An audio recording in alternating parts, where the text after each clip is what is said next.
going to get started to be mindful of people's time. Before we start, I just want to share something. So you'll see in the video that I've got a jacket on, and I brought a jacket with me tonight. I'm going to share this. I didn't know on the jackets. On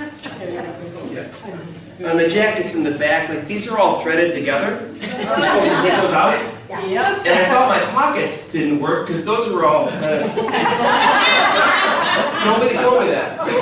Don, you knew that, didn't you? Ooh, what's in it? So I'm so happy. I thought I had a defective jacket, but you can't take the threads out. Would you like me to fix it for you, Father? No, I'm good. Thanks. No, that's a great story to talk. So you're going to hear about that in the homily sometime, I'm pretty sure. So thanks everybody for being here. We're grateful for your time. We're also mindful of your time. So we're going to start with a prayer, and then I'm going to turn it over to Ed Kirk, who's going to kind of give us a rundown of the night, and then we're going to have a video. Correct! I practiced it 10 times. There we go. Right. Here's the Ed. Good evening, everybody. If you want to get your brochure out, on the back is the prayer that we will all say together. Thank you for your presence tonight. In the name of the Father, the Son, and the Holy Spirit. Amen.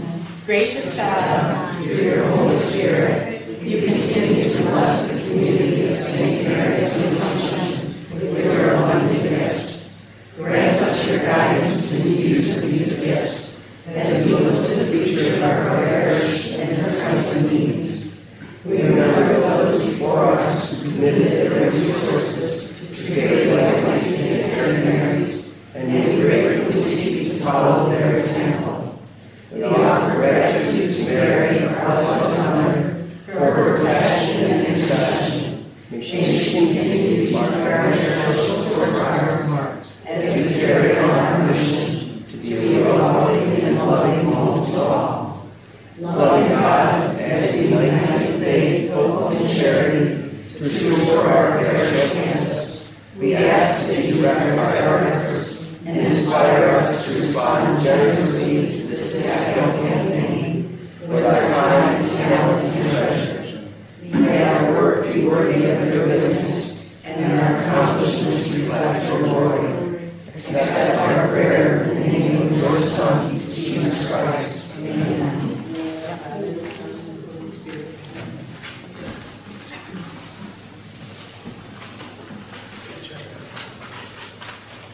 Make sure nobody steals the jacket.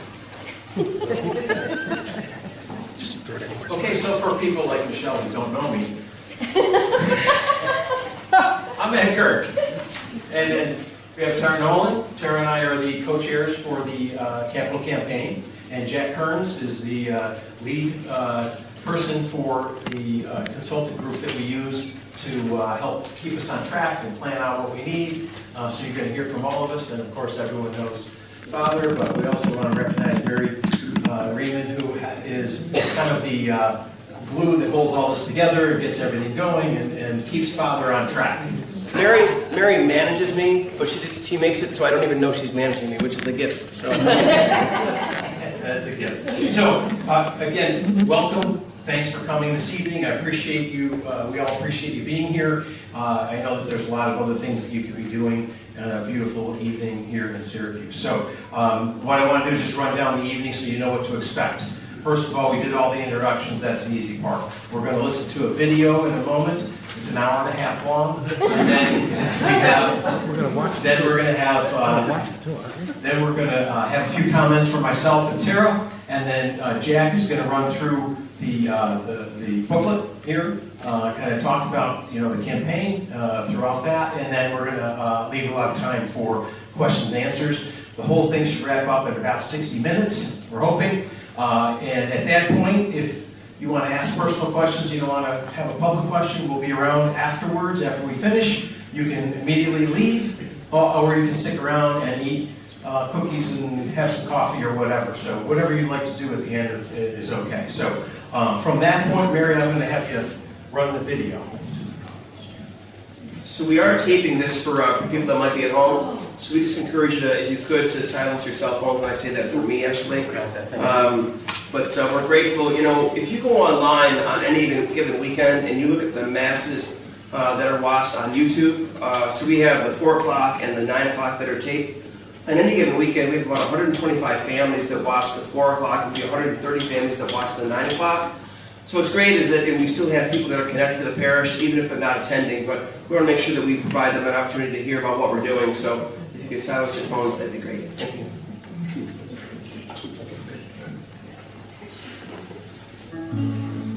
Our faith, our legacy, our turn. In his early days as our pastor, Father Cliff talked with a parishioner about St. Mary's. I said, "This is a beautiful church. You must be so proud." And she said, "It is a beautiful church," but she said, "It's an even more beautiful home." And so she described it as the spiritual home for her family and so many other families. Over the past few years, we have made major improvements to St. Mary's. We've renovated the pews, replaced the hardwood floors, and refurbished the gathering space. Now, as good stewards of the parish, we need to turn our attention to the maintenance of our facilities and much-needed upgrades to safely and comfortably serve this growing parish. It's very easy to walk through a building and say, "Oh, that needs to be fixed, they should do something about that." But then you realize, who is they exactly that I'm talking about? There comes a time when everyone has to say, "I guess maybe I should be part of they," and we all need to step in. Over the last year, we refurbished and painted the molding on the stained glass windows on the north side of St. Mary's. The windows on the south side and both smaller rose windows need work as well. While the scaffolding is up, we'll point and patch the stone. Repair the pillars by the front steps of the church. Repave parking areas for the academy and the rectory. Install a security system with cameras for the church and school. Inside the church, install a lift chair on the stairway to the choir loft. Replace several wrought iron windows from the 1940s. Update rooms in the rear hallway behind the sanctuary. In the rectory, upgrade the kitchen. Replace carpeting in second-floor hallways and install window air conditioners. Repair and paint trim on the front and side porches. Replace doors and make roofing repairs in the sunroom, the garage, and outside the gymnasium.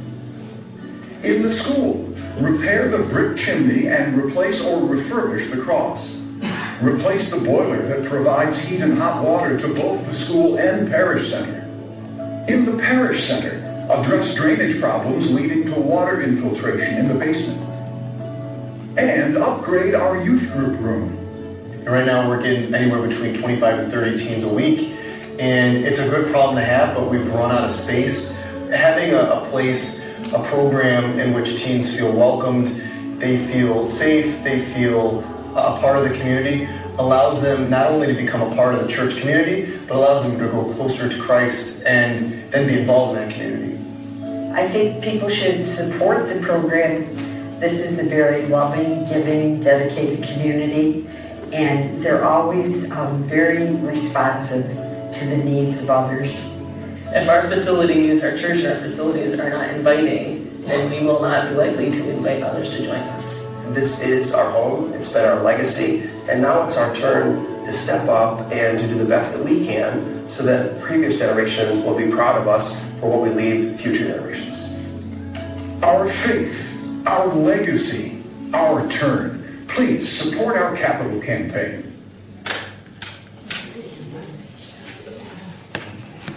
What did you think of the video?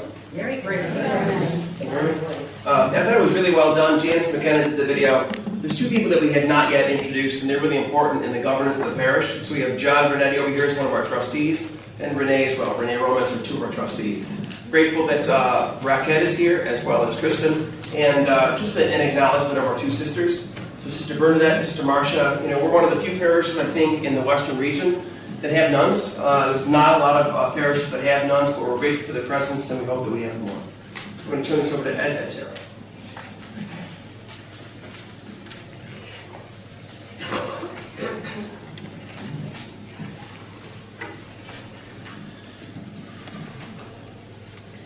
Okay, so again, I'm glad you're here. Welcome. And, the purpose again of the evening, and this is our 5th out of 6, right? Yes. Yeah. And basically, it's an opportunity to learn more about what the Parish Capital Campaign is all about, what we're doing it, why we're doing it, and how we're going to do it. So that's one of the things. So happy to have you here, and I think that this is where the reason why you guys are here is because you care about the parish and that you want to, understand how you can continue to help as you've always, over the years. So with that, I'm going to turn it over to Tara. I just want to make the point that this is a good time for us to be doing this capital campaign. We are a very active parish thanks to our strong leadership in Father Cliff and our trustees and finance and parish councils. We have overall growth in the number of families. We have growth in our youth group. We've expanded our adult faith formation programs. We have weekly adoration. We still have a really good fish fry. It's been a while around here today. And so we have a really vibrant, healthy parish, which is no small accomplishment. So now we need to turn to the buildings where all of these great things take place. We're being very proactive in tackling our structural repairs before they get worse. John Brunetti knows every crack and crevice of these buildings, even the really scary parts. And he's put a lot of work into examining the repairs, getting estimates, and setting priorities as to what should be addressed first. So now what we need to do, in order to support these efforts, is to make sure that this campaign is a success. Much of the planning is well underway. We just need to get the resources to get it done, get the work done. And so I know that all of us, basically get solicitations in the mail all the time. Different organizations always looking for support for what they're doing, right? For their ministries or their causes. And I think that's where we're coming this evening, really to ask you to consider St. Mary's in your charitable planning over the next 3 to 5 years, okay? And think about it that way, 3 to 5 year plan of what you might be able to consider for that. And again, the reason what the campaign represents, it's an important opportunity to preserve what we have here, invest in the church and the other parts of the campus, so that we have a place where we feel, as Father said, we can hand it down to the next, we'll call it the next generation, right? So I think again, happy you're here, and Tara, I'm going to turn it back to you. So during this process, we've all been asked to think about what St. Mary's means to us. And my daughter recently gave me a pretty good example of that. She's, my oldest daughter's in her first year of college at St. Bonaventure. And during one of her breaks, she had the opportunity to bring home a friend, which was a first for her, so she was pretty excited to bring someone home and show her all about her home. And she's very organized, so she had a list of what she wanted to do. And at the top of her list was to go to Mass at St. Mary's and to walk through the halls of the Academy. And that's a pretty clear statement of what St. Mary's means to my family. This truly is an extension of her home. My kids have all attended St. Mary's Academy. Ed's younger kids did as well. They've really grown up here in this building. And I'd like to do all I can to make sure that that's here for future generations. It's not a given that churches like this will always be here. I think it's important for my kids to see us going through this effort to keep the parish going strong, because someday it will be their turn, whether here or another church. It was parishioners before us who built this church, who rebuilt it a second time and expanded it, and it will always require the work of parishioners to preserve it.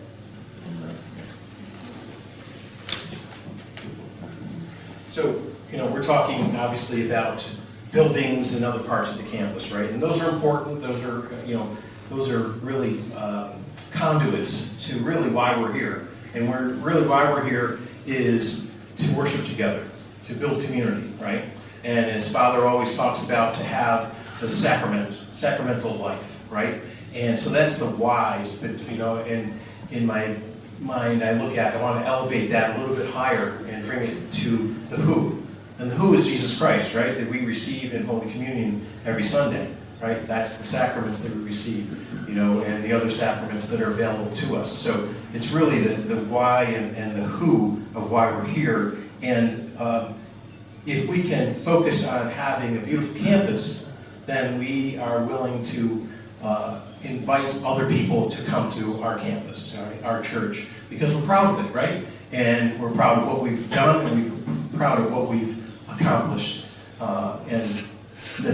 truly a beautiful place to come and worship and be a community. So that's really why I'm here, and I always say it's like the country song says, that's my story, and I'm sticking to it. So once again, thank you for coming this evening. And the next part of the program, Jack's going to have you take out your book, okay, and he's going to walk through the different components of the process.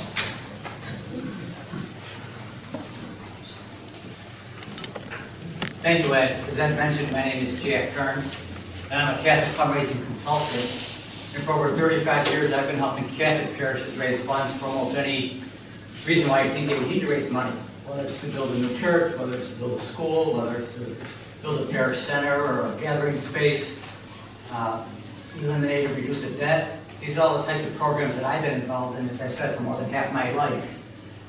Our firm, which is headquartered outside of Buffalo, Northern Park, is associated with the International Catholic Stewardship Council and the National Conference of Catholic Bishops.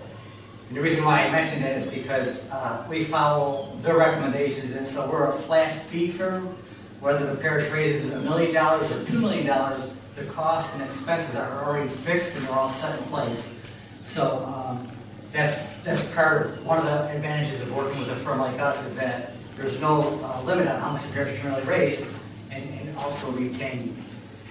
And as I said, over the last 35 years, I've worked in a lot of different parishes. And primarily, my focus now is anywhere from Cleveland to Syracuse.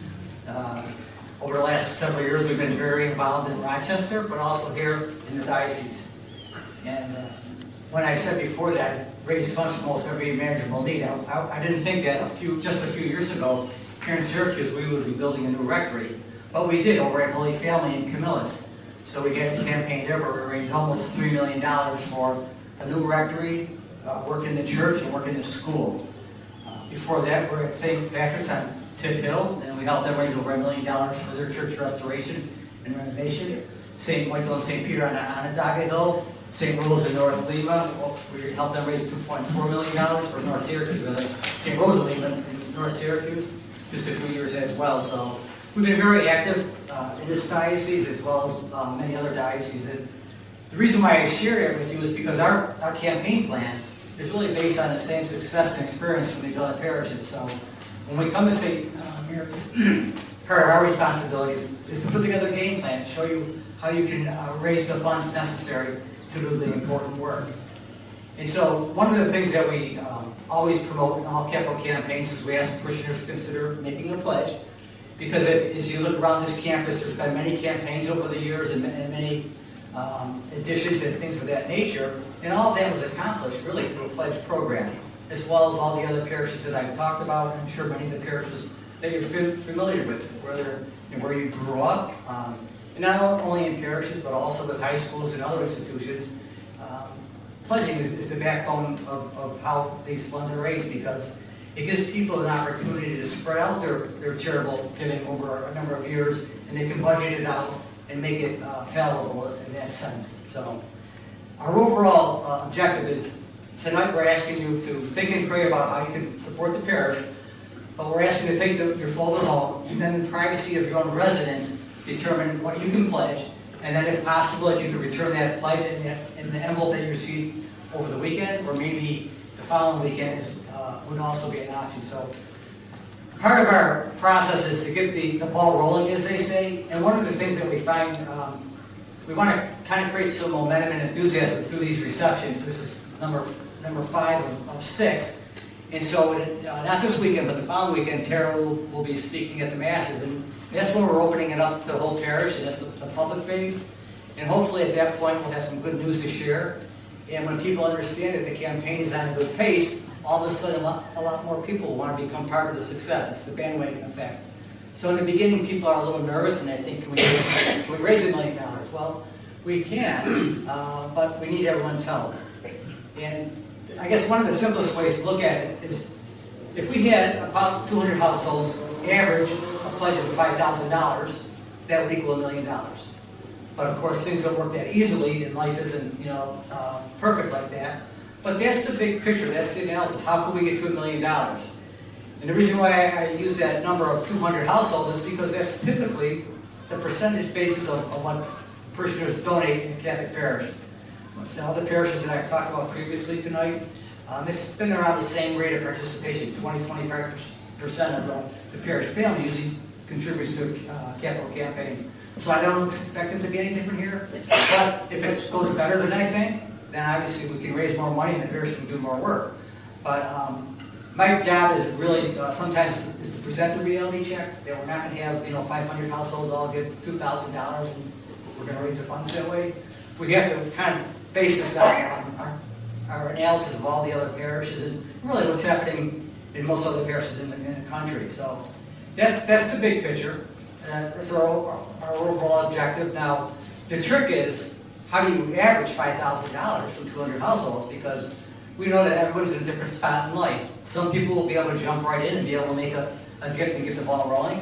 Others are going to be in the middle and they're going to be thinking about it a little bit because maybe they have some issues that they have to work out.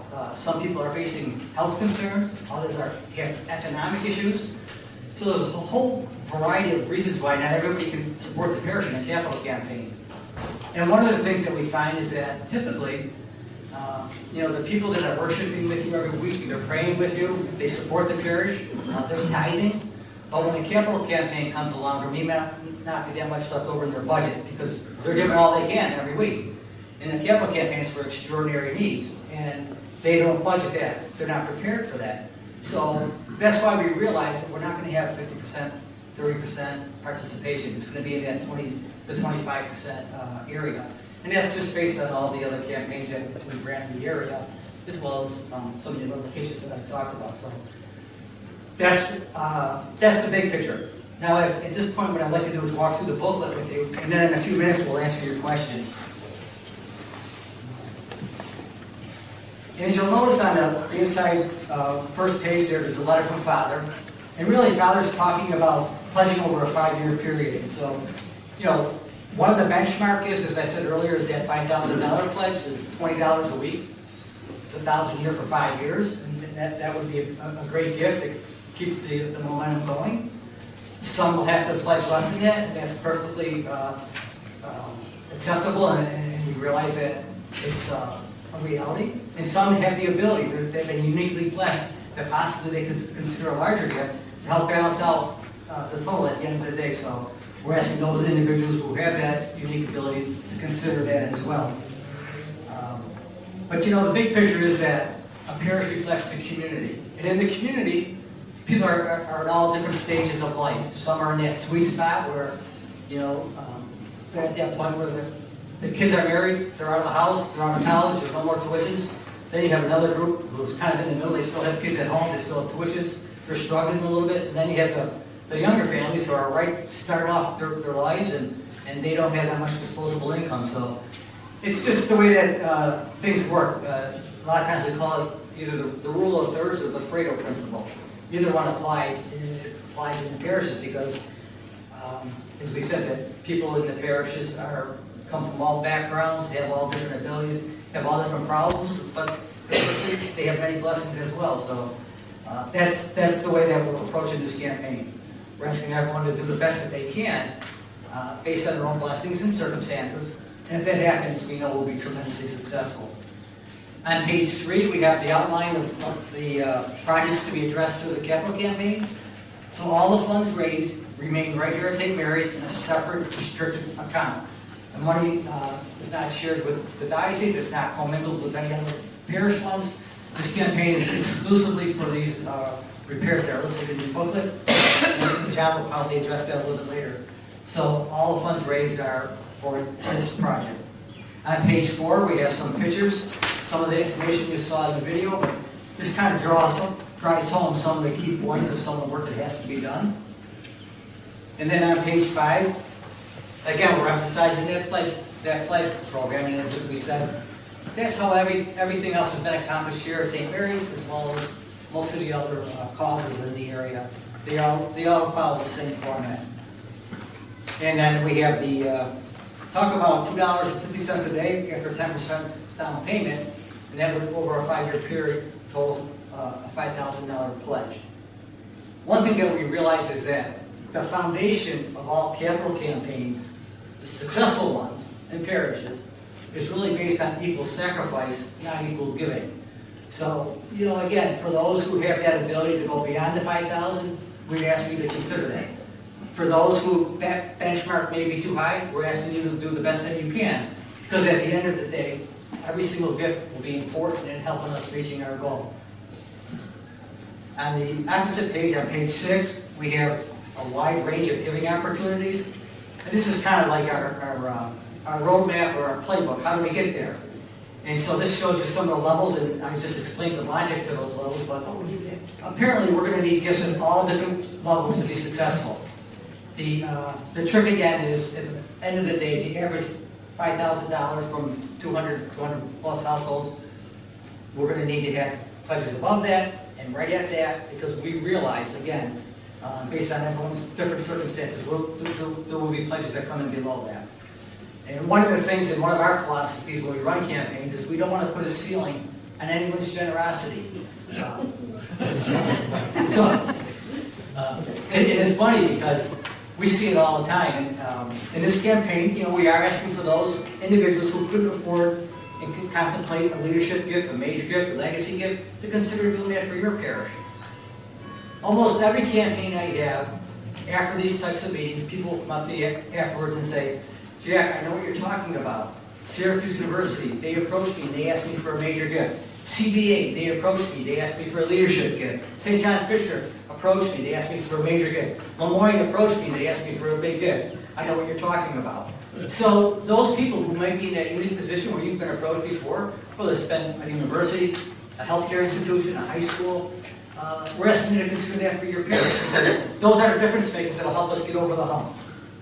And that's the overall message that we're trying to communicate to everybody. We realize everyone's in a different spot in life. Everyone's has unique blessings and circumstances. So, and if everyone does the best according to those abilities, as I said earlier, we'll succeed. On page 7, we have a listing of naming and memorial opportunities. And as I walk around this campus, I see different areas where there's plaques on the walls and there's naming and memorial opportunities. And obviously, those were instrumental in having the work that's been accomplished here, whether it's been this gathering space, whether it's been the work in your church, whether the work in the academy.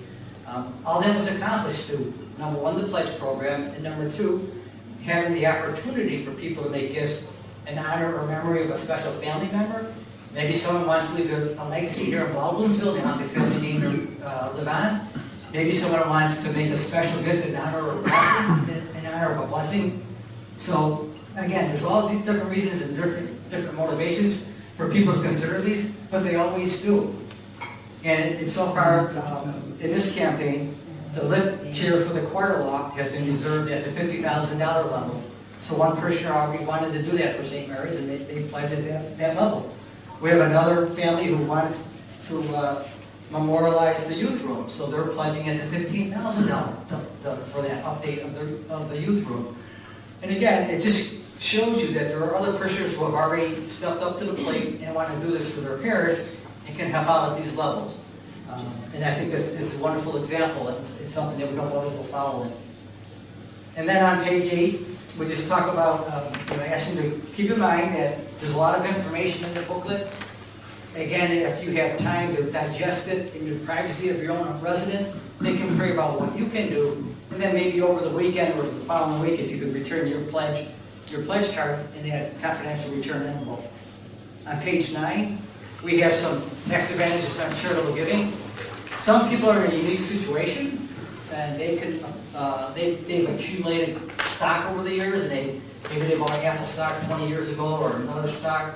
And now all of a sudden it's worth a lot more than they originally paid for. And one of the ways that they can avoid a capital gain tax on that is by just distributing some of it to the parish, so they can transfer some of that as part of their gift. Another thing that's becoming much more common in parishes is people reach age 70 and a half, they have a required minimum distribution. They've worked hard all their lives, they've saved, and now they've accumulated a nice nest egg, but the government says, now you got to start giving some of that back to us. And they don't like to do that because sometimes that requires some tax planning. So when you take out funds from an RMD, that goes towards your Social Security taxes, it goes toward your health insurance premium. So Some people can avoid that by distributing a portion of their assets to the parish through a required minimum distribution from an IRA. So there's all types of different ways that people, creative ways that people come up with when it comes to donating. Some people are familiar with these and some people aren't. So we are available afterwards to talk to you about that if you're interested in it. But that's, again, that's one of the opportunities that is available in the campaign, that there is different ways to give. So most people will just budget it out. They're gonna pledge so much a month for 5 years, and that'll be fine. They can pay that through either the online giving, they can do it through the envelope that they'll be receiving every month with the regular packet of envelopes. But at this point, what we're asking is for the commitment on your pledge card over the next week or so, and then from there you can indicate on the card how you want to pay it. And if you need any help with doing it online or anything else, then we can also assist you with that. And then finally, one thing to remember is that the 2024 Hope Appeal will not be conducted in the parish this year, so that's being rolled into the campaign, so you're not going to be contacted later on to ask for your support for the Hope Appeal. All of this is one big effort. And I think at this time, we'll open up the floor for questions.